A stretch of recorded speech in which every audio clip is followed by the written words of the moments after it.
मंगलवार का दिन श्री हनुमान जी को समर्पित है और इस दिन कई लोग व्रत रखते हैं और बजरंगबली श्री हनुमान की पूजा करते हैं। मंगलवार के दिन हनुमान जी के व्रत की महिमा की कथा कुछ इस प्रकार है। ऋषिनगर में केशवदत्त नामक ब्राह्मण अपनी पत्नी अंजलि के साथ रहता था। केशवदत्त के घर में धन संपत्ति की कोई कमी नहीं थी। नगर में सभी केशवदत्त का सम्मान करते थे, लेकिन केशवदत्त संतान नहीं होने से बहुत चिंतित रहता था। दोनों पति पत्नी प्रति मंगलवार को हनुमान जी की पूजा करते थे। विधिवत मंगलवार का व्रत करते हुए कई वर्ष बीत गए। ब्राह्मण बहुत निराश हो गया, लेकिन उसने व्रत करना नहीं छोड़ा। कुछ दिनों बाद केशवदत्त हनुमान जी की पूजा करने के लिए जंगल में चला गया। उसकी पत्नी अंजलि घर में रहकर मंगलवार का व्रत करने लगी। दोनों पति पत्नी पुत्र प्राप्ति के लिए मंगलवार का विधिवत व्रत करते रहे।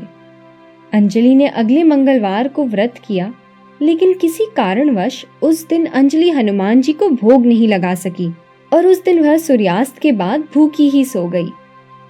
अगले मंगलवार को हनुमान जी को भोग लगाए बिना उसने भोजन नहीं करने का प्रण कर लिया। 6 दिन तक अंजलि भूखी प्यासी रही।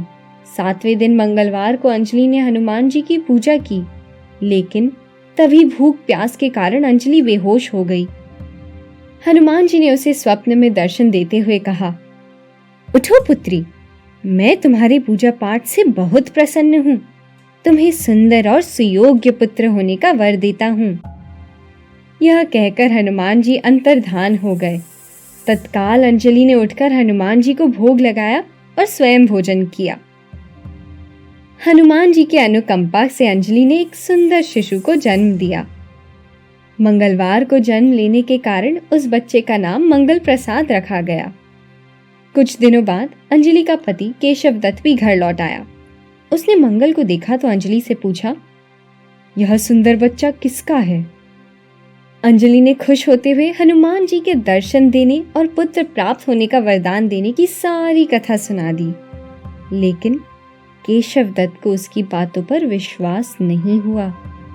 उसके मन में पता नहीं कैसे यह कलुषित विचार आ गया कि अंजलि ने उसके साथ विश्वासघात किया है। अपने पापों को छिपाने के लिए अंजलि झूठ बोल रही है। केशवदत्त ने उस बच्चे को मार डालने की योजना बनाई। एक दिन केशवदत्त स्नान के लिए कुएं पर गया। मंगल भी उसके साथ था। केशवदत्त ने मौका देखकर मंगल को कुएं में फेंक दिया और घर आकर बहाना दिया कि मंगल तो कुएं पर मेरे पास पहुंचा ही नहीं। केशवदत्त के इतने कहने के ठीक बाद मंगल दौड़ते हुए घर लौट आया। केशवदत्त मंगल को देखकर बुरी तरह हैरान हो उठा। उसी रात हनुमान जी ने केशवदत्त को स्वप्न में दर्शन देते हुए कहा, तुम दोनों को मंगलवार के व्रत करने से प्रसन्न होकर पुत्र जन्म का वर मैंने दिया था, फिर तुम अपनी पत्नी पर शक क्यों करते हो? उसी समय केशवदत्त ने अंजलि को जगाकर उससे क्षमा मांगते हुए स्वप्न में हनुमान जी के दर्शन देने की सारी कहानी सुनाई। केशवदत्त ने अपने बेटे को हृदय से लगाकर बहुत प्यार किया। उस दिन के बाद सभी आनंद पूर्वक रहने लगे। मंगलवार का विधिवत व्रत करने से केशवदत्त के सभी कष्ट दूर हो गए।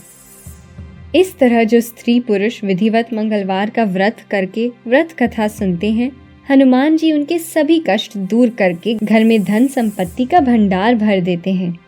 शरीर के सभी रक्त विकार के रोग भी नष्ट हो जाते हैं।